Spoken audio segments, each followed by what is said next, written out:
If you ask me 20 years ago who the greatest shonen protagonist was in my opinion, I would have said Goku without a second of hesitation. 10 years ago, Edward Elric, for sure, easy answer, no contest. Today, I would have to admit that the best shonen protagonist is actually no other than Izuku Midoriya.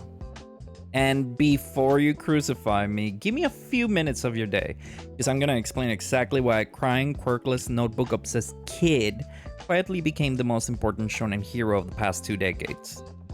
And hey, maybe this video can convince you to subscribe and to leave a like and to check out other videos in the channel. So let's get to it. So why is Deku the greatest shonen protagonist ever, according to me? It's actually quite a hard question to answer, since there's so much out there. But I would say that the main reason is the way that the story is actually framed. Think about it, this is a kid who starts with literally nothing. Give that a thought. The most iconic shonen heroes begin with some kind of inherited advantage that is an active part of their journey. Goku in Dragon Ball was literally Son Wukong, and later in DBZ he has Saiyan blood. I would say that is an advantage.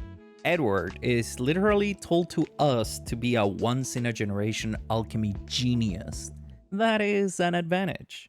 Gojo is quite literally born the strongest with the strongest technique. That is an advantage. And Tanjiro, he has inhuman willpower. And at first, he seems like a nobody, but he has that Hinokami glow up that is always waiting in the wings. So yeah, I would say that's an advantage. Now Deku.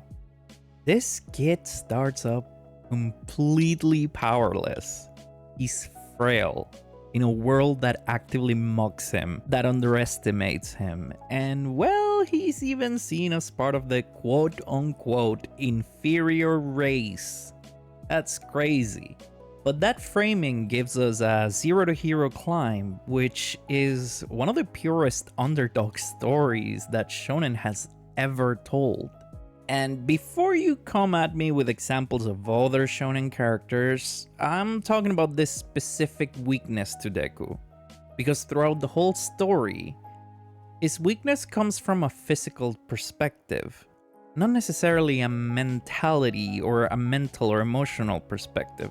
He starts at absolute physical rock bottom. Every inch of progress ends up feeling earned in blood and quite literally broken bones. Now, usually power escalation in most battle shonen is actually pretty cool to watch. Deku's growth is actually the opposite for me. It comes across as particularly painful. And that's why it works. That's why it's perfect. He shatters his arms, his legs, his fingers. He trains until he throws up. He studies, he analyzes, he writes pages and pages of notes. But he still fails a lot. There's no hidden bloodline reveal. No, hey kid, actually you were secretly OP the whole time. No. Every percentage of the one for all ends up being paid with real sacrifice. And that makes his victories feel heavier and more meaningful than almost any power-up out there. But that being said, a lot of people overlook at face value that My Hero Academia is not really about a super powerful guy having cool fights or facing really strong people. It's about a specific core philosophy of the character. Saving people includes their hearts. When you boil down other shonen characters, Goku fights because he loves fighting. Sure, that's awesome. Edward fights to fix his mistakes. That's relatable. Gojo fights because he's pretty much bored and untouchable. Okay, it's still cool. Tanjiro fights for family and revenge. That's still pretty badass. But Deku, he actively embodies the word hero. And that's the whole point. He fights because he believes a hero's job is to make sure no one ever feels the way that he once felt. Alone, worthless, and afraid, even if it destroys him. Be that beacon of hope that he had in All Might. Deku reaches out to villains who are trying to kill him. He smiles through pain so others don't have to be scared. He tells a crying child that it's okay to be weak. That definition of heroism, winning hearts and not just battles, is something that Shonen desperately needed, if you ask me. It takes us from the whole cool guy and the anti-hero persona that everyone loves back to a white meat baby face, if you catch my drift in wrestling terms. For me, there are a specific set of moments throughout the whole runtime of My Hero Academia that are constantly present in my head. Deku crawling with shattered arms to save Bakugo when he had zero power, telling Koda that it's okay to cry when he's about to bite it, smiling at the world while his body is literally falling apart, the apology that he makes to All Might after that Camino fight, when he says next is your turn and everyone's cheering but he's apologizing for it because he knows what that means, and actively reaching out to Shigaraki at the final fight because he just wanted to make that kid smile. These aren't really just hype moments, they're thesis statements about what a hero should be. And yes, a lot of people have their own preferences as to the new generation of shonen.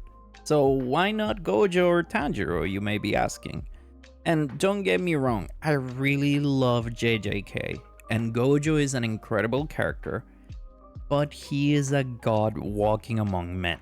He's actively untouchable, he's confident, he's pretty much born perfect. He inspires awe, not relatability. Even to the point where other friendly, good characters are actively terrified of him. And yes, that creates interesting dynamics, but again, it's not relatable. And Yuji hasn't really had enough time in the anime to become that beacon yet. I haven't really read the manga, so I'm sorry. On the other hand, I also really enjoyed Demon Slayer as well, and Tanjiro feels like a character that is pure kindness and determination. But he's also naturally gifted. He's calm under pressure, and it's revealed that he's backed by centuries of breathing technique legacy, and sadly this takes away from the original framing of the character for me, which was the reason as to why I was engaged to begin with. Now, Deku on the other hand, he's neither a god nor a prodigy. He was chosen by the greatest hero, sure, but that was solely because he's the embodiment of heroism in his way of thinking, in his philosophy. Even greater than All Might himself, according to All Might. Deku's struggle is actually universal in a way that Gojo's dominance and Tanjiro's serenity simply are not. So why does Deku take the throne over my childhood favorites? Well, Goku taught me that fighting and the struggle can be joyful. That there's always something to be gained if you taste your limits and come back stronger. Edward taught me that even brilliant people can lose everything and still choose hope and to be better and fix those mistakes. But Deku taught me that you don't really need talent, you don't really need bloodlines, you don't really need natural confidence to make a change. You just need to keep standing up, one trembling, determined step at a time. These three characters, in a way, embody the same feeling: hope. In the same way that Superman and Batman are my favorites, Deku does the same from a very similar perspective. In a generation full of anxiety, burnout, and impostor syndrome, Deku feels like the hero that we all really needed.